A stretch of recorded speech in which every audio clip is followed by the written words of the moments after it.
Так дайте пацанам посчитать потери. Суммы нули погибают на сцене. Снова один, прогуляюсь без тени. Заливаю лид, поцелуй на шее. Капли тамбана, правда назад, черный каскад. Вижу твой взгляд, стель многоярд. Мог тебя взять, но ты не моя. Так дайте пацанам посчитать потери. Суммы нули погибают на сцене. Снова один, прогуляюсь без тени. Заливаю лид, поцелуй на шее. Капли тамбана, правда назад, черный каскад. Вижу твой взгляд, стель многоярд. Мог тебя взять, но ты не моя.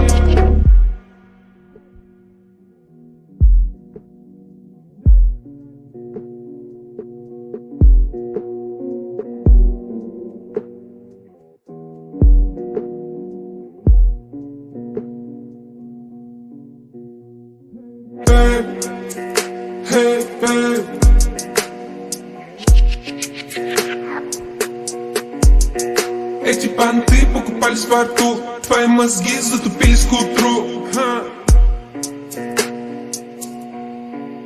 Так дайте пацанам посчитать потери. Суммы нули погибают на сцене. Снова один, прогуляюсь без тени. Заливаю лид, поцелуй на шее. Капли тамбана, правда назад, черный каскад. Вижу твой взгляд, стель многоярд. Мог тебя взять, но ты не моя. Так дайте пацанам посчитать потери. Суммы нули погибают на сцене. Снова один, прогуляюсь без тени. Заливаю лид, поцелуй на шее. Капли тамбана, правда назад, черный каскад. Вижу твой взгляд, стель многоярд. Мог тебя взять, но ты не моя.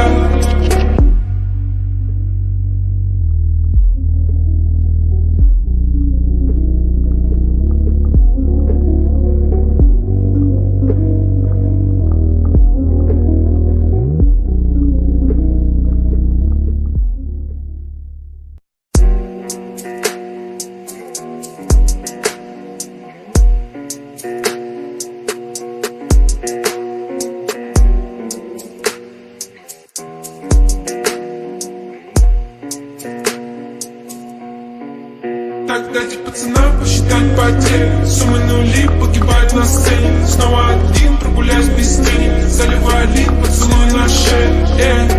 Капли тамбана, правда назад, черный каскад. Вижу твой взгляд, стель многоярд. Мог тебя взять, но ты не моя. Так дайте пацанам посчитать потери. Суммы нули погибают на сцене. Снова один, прогуляюсь без тени. Заливаю лид, поцелуй на шее.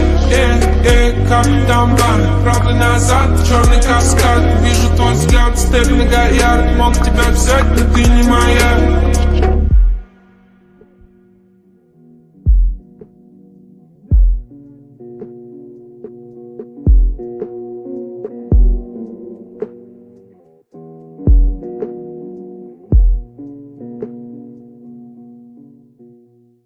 In his interview with Tucker Carlson, Russian President Vladimir Putin talked about how the CIA assisted the Nazis in Ukraine to effect the Maidan coup 10 years ago.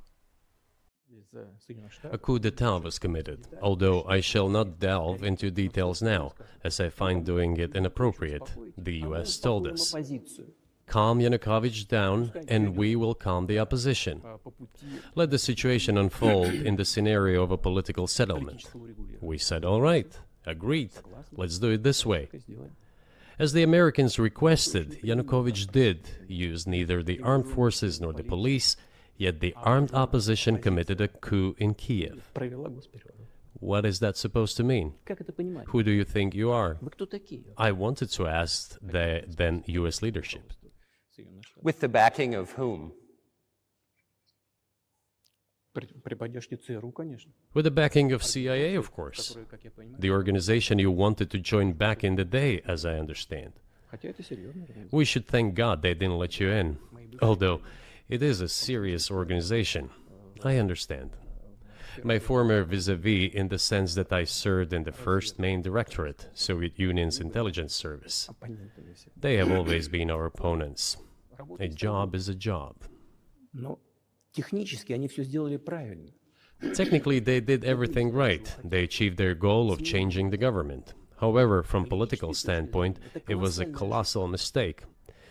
Surely it was political leadership's miscalculation. They should have seen what it would evolve into. So, in 2008, the doors of NATO were opened for Ukraine. In 2014, there was a coup. They started persecuting those who did not accept the coup, and it was indeed a coup. They created a threat to Crimea, which we had to take under our protection.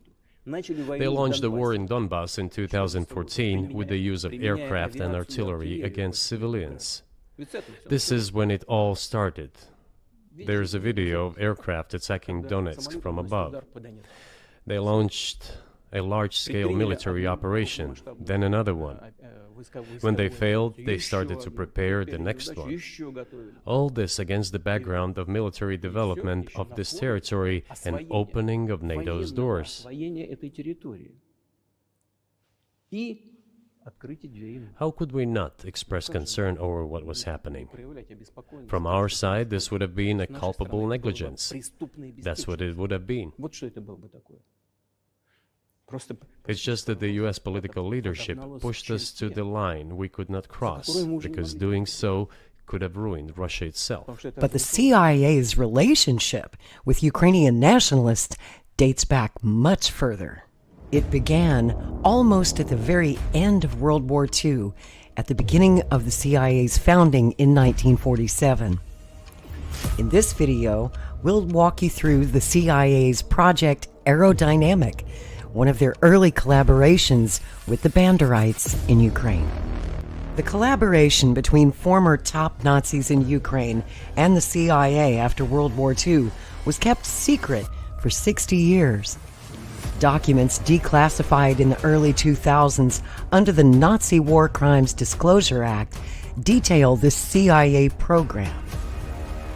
For further research, I recommend checking out the book Hitler's Shadow: Nazi War Criminals, U.S. Intelligence, and the Cold War. It was published by the National Archives and is available for free on the National Archives website. Operation Aerodynamic was a CIA program started in the 1950s to support anti-Soviet Ukrainian nationalists, including Nazi collaborators, which would eventually be installed in the 2014 US-backed coup in Maidan, Ukraine.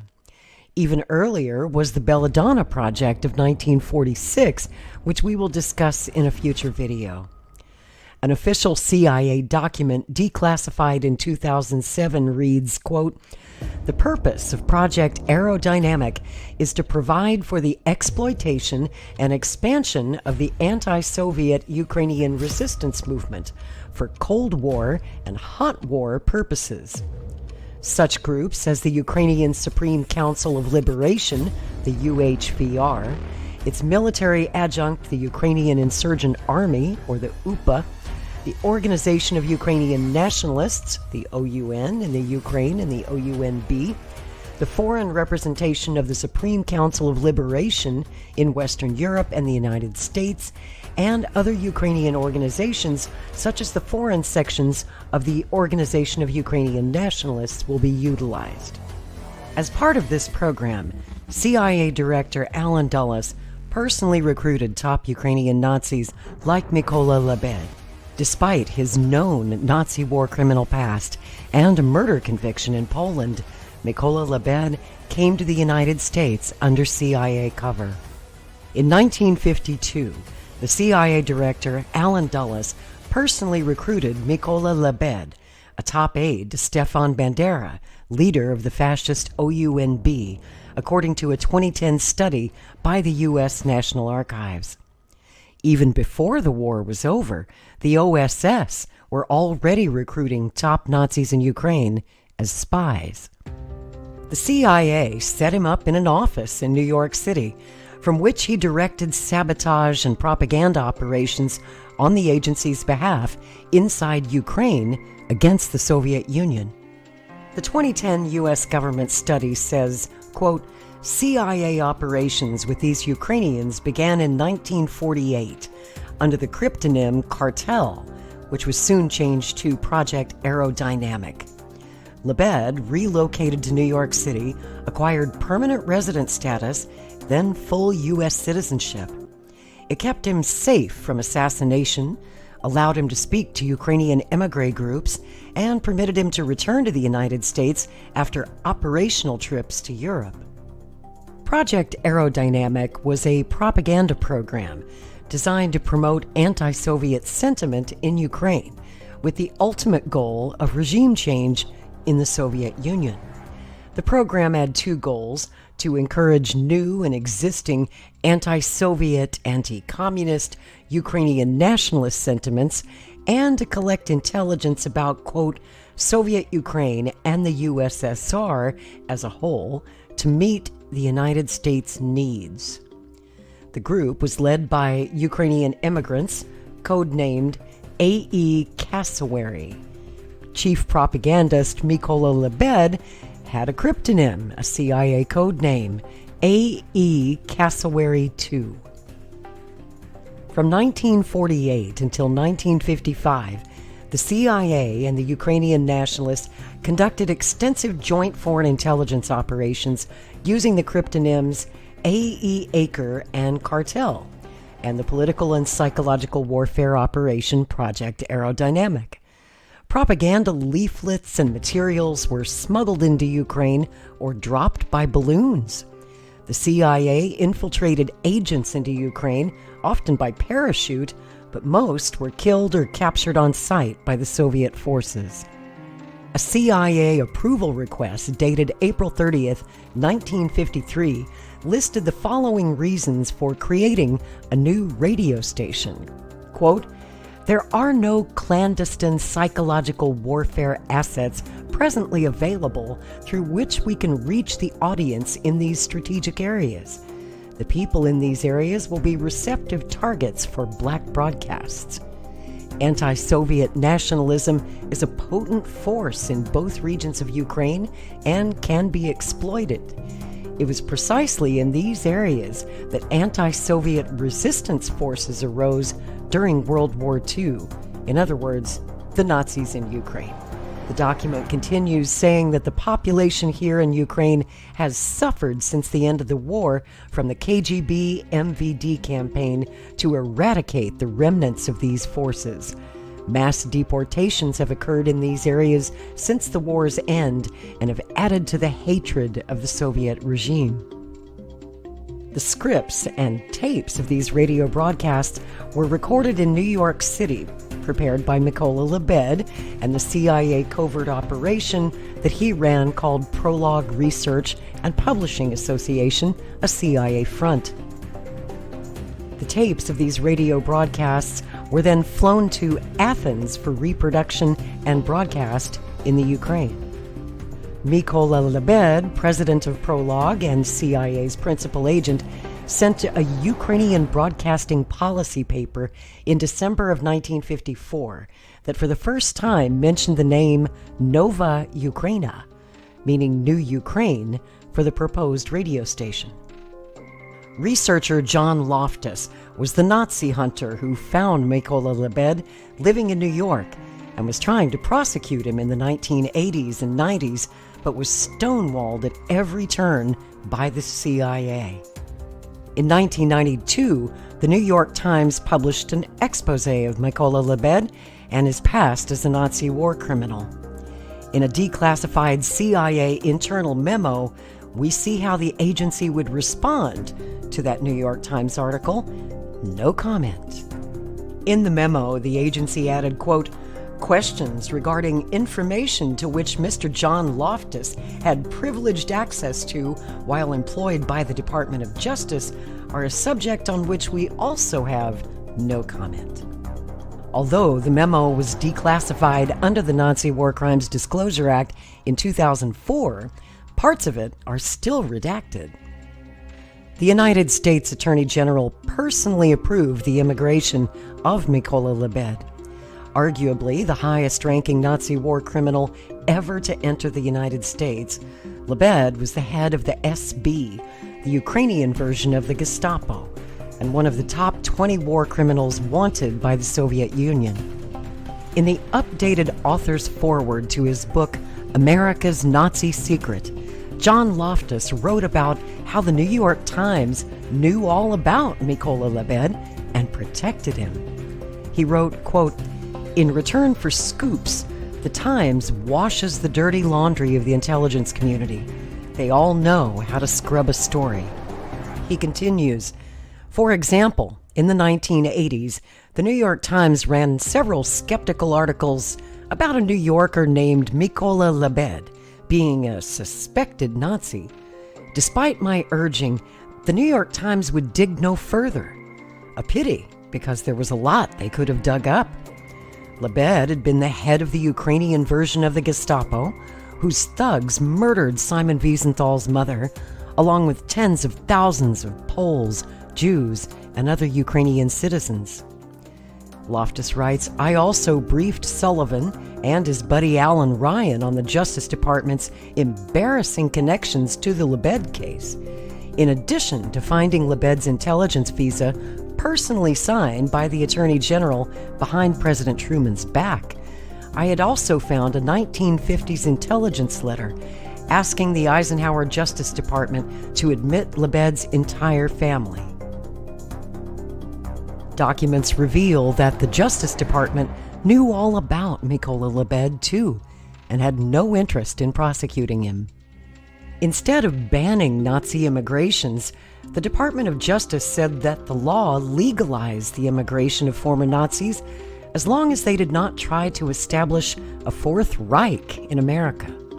Worse, that twisted interpretation was deployed to obstruct the DOJ's Nazi hunters 3 decades later. The Special Assistant Attorney General of the United States closed all of the treason cases in occupied Germany. Not a single corporate officer ever went to jail for doing business with the Nazis, either in America or the United Kingdom. The Justice Department covered it all up. More than 100 American traitors were returned home after many profitable years of serving Hitler. The Army's original investigative files, codenamed Ashcan and Dustbin, are still off limits to protect the privacy of the American citizens involved. Allen Dulles, when he was an American intelligence officer, used his position in the OSS to protect himself and his clients from investigation for laundering Nazi funds back to America.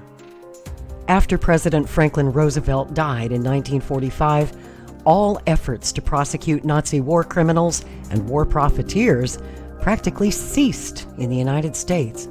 In addition to Dulles, President Franklin Roosevelt had his own vice president and attorney general under surveillance for protecting those American businessmen with commercial ties to the Third Reich. After British wiretapping suggested that FDR's right-hand man, Henry Wallace, had leaked classified information to a pro-Nazi Swedish businessman, FDR quickly replaced him with Harry Truman, who had a reputation for bipartisan investigation into American corporate corruption. Unfortunately, President Roosevelt did not brief Harry Truman on the investigations into Dulles and the Attorney General, both of whom were retained by Truman.